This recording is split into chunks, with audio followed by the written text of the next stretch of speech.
Calumet Stewardship Initiative, and then part of the education team for CSI. Would you guys mind standing up so that everyone can look at who's helped plan all of this? This is going to, everyone who's helped us. Out without the group of people that are in the room today that are standing up. So if you have any questions about anything, please ask any of these people that just stood up. There are also, just a quick note, there are restrooms just out the door to the left here. There are also some on the other side of the library there. So we hope that you have a great time. I'm going to turn it over now to Joanne Podkol, who is the chair of the Calumet Stewardship Initiative.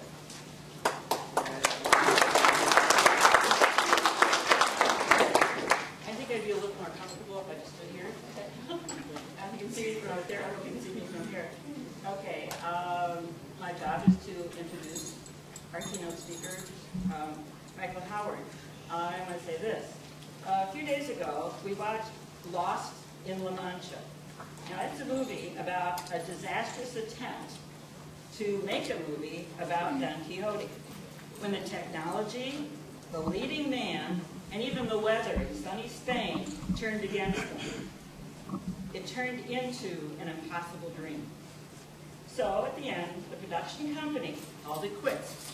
They packed up and they moved on to other projects. So much for Hollywood. In real life, in reality, there are people like Michael Howard, our guest presenter today, the executive director of the Fuller Park Development Commission, who has, against all odds, and I hope he tells you about some of those, been delivering the impossible dream in his community for the past 15 years. For instance, when findings indicated that the lead count level in children in the community was among the highest in the country, he made it possible for remediation to take place and was successful in that effort. To address the problem of a lack of affordable housing, he established the Housing Resource Center. To prepare residents for the job force, he created, with the help of volunteer teachers, South Point Academy to provide basic skills for people in the community. To address nutritional needs, a food pantry was established.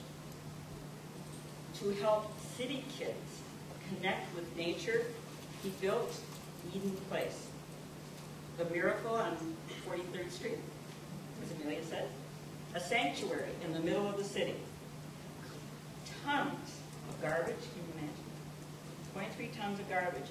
Eden Place's 3 acres of former brownfields now offer environmental and farm programs for residents in the community.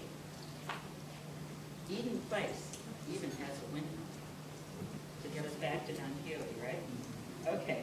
Michael and his wife Amelia, who in regard to the monumental problems that have been facing the Fuller Park area, would goad Michael with, so what you going to do about it? Right? What are you going to do about those problems? They have made Fuller Park their ministry, and they've turned the dreams, which this hurting community did not even dare to have, into reality. Michael?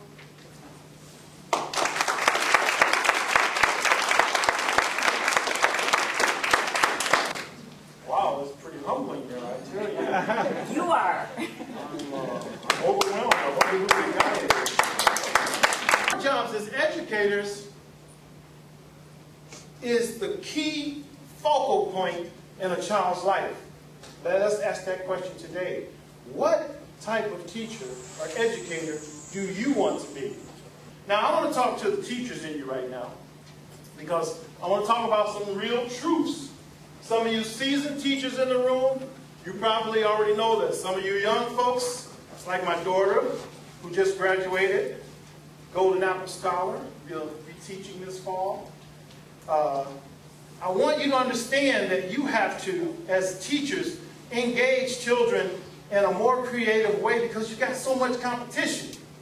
You've got to think outside the box. Now, I don't want to get on the whole curriculum, what you were taught in the different educational institutions and all your certifications. We don't want to go there. We're just going to tell you what we do at Eden Place. But we're going to talk about some truths.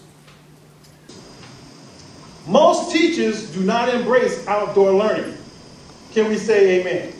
Because most teachers don't even want to go outside to do nothing.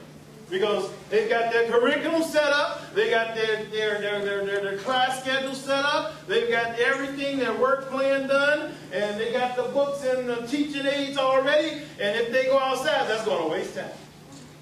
And that's what most teachers think of it as a waste of time. But I want to challenge you today to think outside the box, because basically we have actual proof to show you that it doesn't waste time. It actually adds to your teaching environment. It actually adds to a child's experience when you can learn how to use the outdoor environment, or green teaching, as we're saying in this conference. Use green teaching to inspire kids, to encourage kids to learn. Because there are a lot of things that are fighting teachers today, from discipline problems, customs and cultures that are being developed. Like the one that says, you think you're special because you're making straight A's. You don't want to be special. You want to be like us. We make D's and F's. That's a bad culture, and it exists in a lot of schools. Well, children, their own peers are putting them down for being successful in school. Isn't that why the parents send them to school? Isn't that why you're there, to make them successful? So I understand teachers have a lot of reasons to try to control their classroom time, but I want to show you that a lot of schools are actually fighting themselves. Many schools don't have recess. How many people have a school that still has recess? Anybody? All right, we got one school. Way to go! I want to meet your administrators. They know what's important. A closed campus is what most of our public schools in Chicago are, equals a loss to connections to outdoor activities and community. Now, I don't know about you boys, but we did a lot during recess when I was a kid. We could play a game, and we finish the game later, or we finish it the next day. We pick up right where we left off. But guess what? It engaged us to think outside the box, because we didn't have much to play with. On our playground, it was pretty barren, but we made the best of it, and we also exercised. Childhood obesity is out the box. Our diets are not what they should be. Children spend an average of 46 hours a week in front of a television or a computer, playing games or on the net. That is not very good at all. Gym classes have been canceled because of budget cuts. The things that add value to our lives, we've sort of gotten away from. And it's really up to a really good teacher to be creative, to know how to add value back into the educational process that's put on you to teach. Another green teaching truth is that most schools in the inner city don't have money for field trips. And that's a big problem. And one of the things we try to do at Eden Place is give away as many school buses as we can during the year, so that the kids can have an opportunity to come out and be engaged. And when you talk to parents about a field trip to a nature center in the city, they just don't get it. They don't get it. It's like, what's that?